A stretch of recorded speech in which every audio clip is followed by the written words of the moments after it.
நேற்றும் இன்றும் என்றும் தங்கள் இசை ராஜாங்கத்தின் ஆட்சிதான் என்றும் முதல்வர் சொல்லியிருக்கிறார். இந்த பிறந்தநாள் அன்று உங்களுக்கு ஒரு இனிய செய்தியை நான் அறிவிக்க இருக்கிறேன்.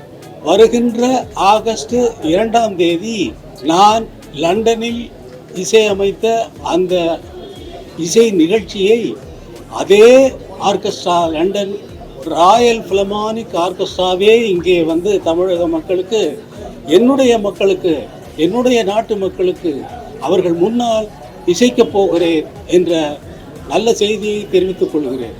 அதற்கு முதல்வர் அவர்கள் தெரிவித்த வாழ்த்து செய்தியை இங்கே படிக்கிறேன். தங்களின் சிம்பனி இசை தமிழ்நாட்டில் ஒலிக்கவுள்ள ஆகஸ்ட் 2ஆம் நாளுக்காக கோடிக்கணக்கான ரசிகர்களில் ஒருவனாக நானும் காத்திருக்கிறேன் என்று தமிழக முதல்வர் சொல்லியிருக்கிறார்.